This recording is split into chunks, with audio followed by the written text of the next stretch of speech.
حضور علیہ السلام سے جب پوچھا گیا کہ حضور سب سے بڑا گناہ کون سا ہے، تو آقا کریم علیہ السلام نے فرمایا کہ سب سے بڑا گناہ یہ ہے کہ ان تجعل للہ ندا، کہ تو اللہ کے ساتھ کسی کو شریک ٹھہرائے، وہو خلقک، حالانکہ اس نے تجھے پیدا کیا، تجھے تخلیق کیا، اور تو اس کا شریک بنا کے بیٹھ جائے، کہ یہ سب سے بڑا گناہ ہے۔ تو راوی نے عرض کی کل تو ثم ایو، حضور پھر اس کے بعد؟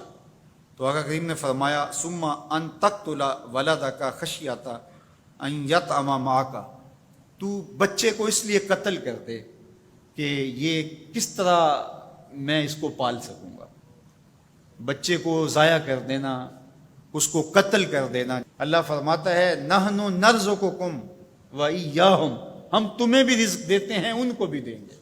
تیسری بات حضور نے فرمایا ان تزانی بحلیلۃ جارک، آپ ہمسائے کی بیوی کے ساتھ بدکاری کریں، تو یہ بڑے گناہوں میں سے۔ ہمسایہ ماں جائے کی طرح ہوتا ہے، اس کی دیوار سانجھی ہوتی ہے، اس کی عزت سانجھی ہوتی ہے، اور اگر کوئی شخص طاق میں رہے اور ہمسایوں کے گھر گھس کے ان کی آبرو ریزی کر دے، تو یہ تین بڑے گناہ جو ہیں ان میں سے ایک بڑا گناہ اللہ کے محبوب علیہ السلام نے ارشاد فرمایا۔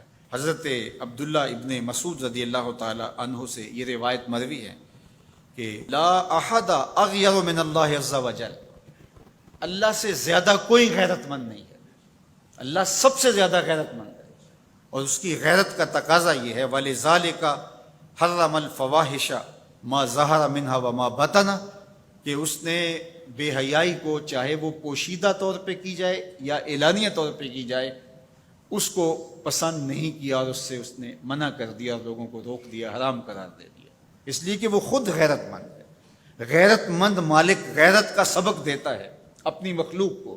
اللہ تعالیٰ قرآن مجید میں ارشاد فرمایا وَلَا تَقْرَبُوا الْفَوَاحِشَ مَا ظَهَرَ مِنْهَا وَمَا بَطَنَ، فحش کام کے قریب نہ جانا، وہ اعلانیہ طور پہ کرو یا وہ مخفی طور پہ کرو۔ تو مفسرین نے لکھا کہ جو بدکاری ہے وہ مخفی فحش ہے، اور شراب نوشی یہ اعلانیہ فحش ہے۔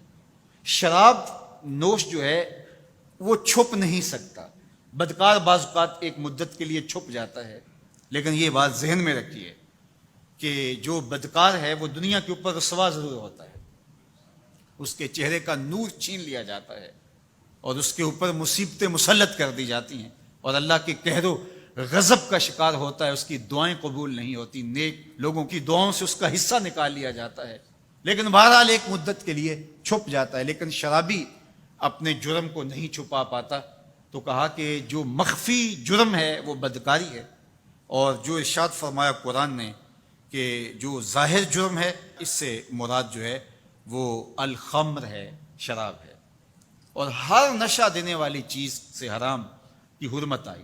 کل مسکر خمر وکل خمر حرام، فرمایا ہر نشہ آور چیز شراب ہے، اور ہر شراب حرام قرار دے دی گئی ہے۔ اب یہاں بھی لوگ دلیلیں لے کے بیٹھ جاتے ہیں، میاں وہ بھی ایک مشروب ہے، اس سے کیا فرق پڑتا ہے؟ میاں جب رب نے کہہ دیا تو بات ختم ہو گئی۔ ایک یہودی کے پاس ایک مسلمان مہمان ٹھہرا، تو اس نے انگور پیش کیے، تو اس نے بڑے شوق سے لیے، تو تھوڑی دیر کے بعد وہ شراب لے آیا۔ اس نے کہا استغفر اللہ، میں مسلمان ہوں، میں شراب نہیں لیتا۔ تو اس نے ہنس کے کہا یہ جو انگور آپ نے کھائے ہیں شراب اسی سے کشید ہوتی ہے۔ تو اس مسلمان نے کہا کہ آپ کی اہلیہ کدھر ہے؟ تو اپنی اہلیہ کو بلا لایا، تو کہا آپ کی کوئی اولاد بھی ہے؟ کہا ہاں میری بیٹی ہے، اس کو بھی بلا لاؤ۔ تو اس کو بھی بلا لایا۔ جب دونوں آ کھڑی ہوئی تو کہا کہ یہ حلال ہے تیرے لیے، اور یہ بیٹی اسی کی ہے، اور یہ حلال نہیں ہے۔